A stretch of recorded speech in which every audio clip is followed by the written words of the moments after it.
안녕하세요. 엄마표 태교 코칭 박소정 선생님입니다. 반갑습니다.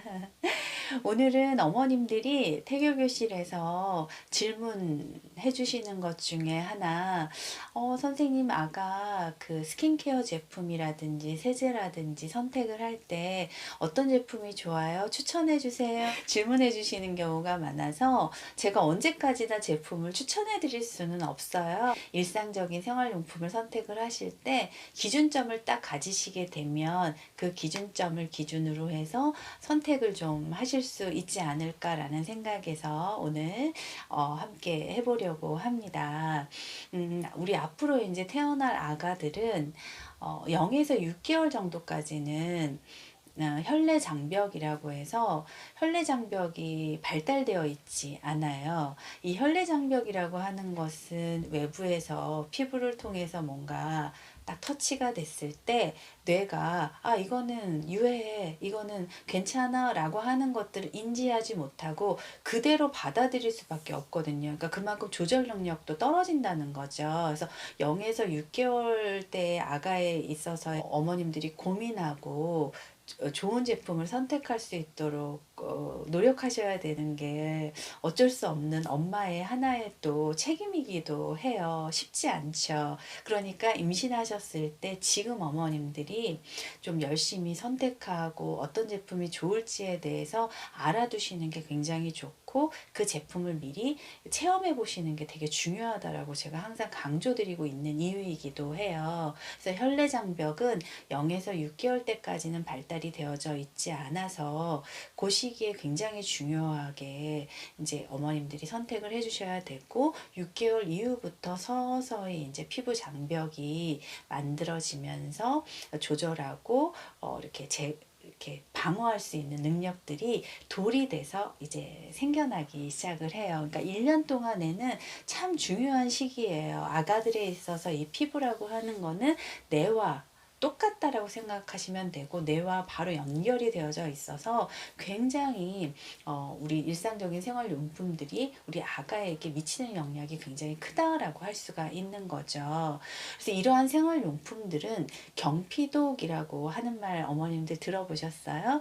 경피독이라고 해서 우리가 쓰는 일상적인 생활용품들 있잖아요. 세제, 뭐 치약, 샴푸 등등 이러한 것들이 로션 뭐 항상 쓰게 되는 이러한 것들이 인체에 쌓이거나 유해하게 해가 되게 되는 것들을 경피독이라고 하는 거예요. 그러니까 매일매일 우리가 이것을 쓰지 않을 수가 없는 거죠. 그러니까 그렇기 때문에 점점 더 안전한 제품들, 그럼 내가 이 안전한 제품을 어떻게 선택할 수 있는지에 대한 그 기준을 제품에 있어서는 그런 그리고 어떤 딱 형태를 유지해야 되는 것들, 그리고 막 썼을 때 되게 질감도 좋아야 되는 이런 것들 때문에 계면활성제라든지 디메치콘이라든지 유화제, 보존제 이런 것들이 들어가지 않을 수가 없다는 거죠. 그리고 우리 샴푸를 썼을 때도 향이 막 있으면 좋잖아요, 사실은. 머리 감고 나서 향이 샤랄라 하고 나면 너무 좋으니까 우리는 향이 있는 것들을 선택을 하게 되는데 향이 있는 것들은 다 케미칼한 것일 수밖에 없어서 특히 아가들에게 있어서는 굉장히 향이 있는 거는 유해하다라는 개념을 딱 두시면 좋을 것 같아요.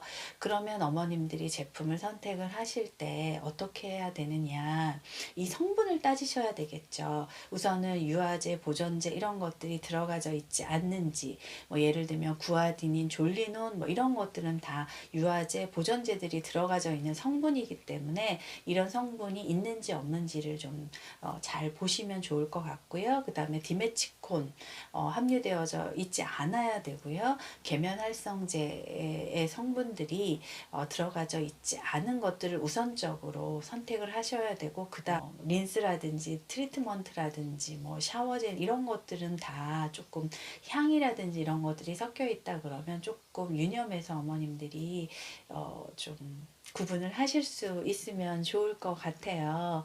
너무 또 고보습 위주로 하셔도 우리 구멍을 막기도 하기 때문에 수분 로션이라든지 수분 크림 발라주시면 어떨까라는 생각을 하고, 바디 샤워젤 같은 경우에는 아가의 피부를 굉장히 건조하게 만들어 줄 수 있기 때문에 샴푸 뭐 이런 것보다 더 강한 게 샤워젤이라고 제가 말씀드린 적이 있을 거예요. 그러니까 바디 샤워 제품 같은 경우에는 반드시 어머님들이 미리 사용해 보시고, 건조함이 어떤지, 보습이 어느 정도인지, 그리고 얼마나 씻어야 이 제품이 씻겨져 나가는지, 이런 것들을 어머님들이 미리 체험해 보시고 우리 아가 태어나면 해주셨으면 좋겠어요. 또 그리고 어머님들이 궁금하신 게 뭐가 있을까요? 처음에는 뭐 베이비 오일 같은 경우에도 어머님들이 질문 많이 하시는데, 처음부터 오일을 쓰는 것들에 대해서는 별로 권장해 드리지 않습니다. 그냥 가볍게 로션 정도로 해서, 미리 처음부터 아이들이 피부 장벽이 발달되어져 있지 않은 상태에서 자기 조절 능력이 떨어지는데 너무 고보습 위주로 해서 채워주시는 것부터 시작은 아니에요. 우선은 자기의 피부를 스스로 잘 조절해 나갈 수 있도록 응원해 주시는 게 더 바람직하지 않을까라는 생각을 합니다. 자, 어머님들 오늘 하루도 잘 보내시고요. 다음 시간에 또 만나요. 안녕.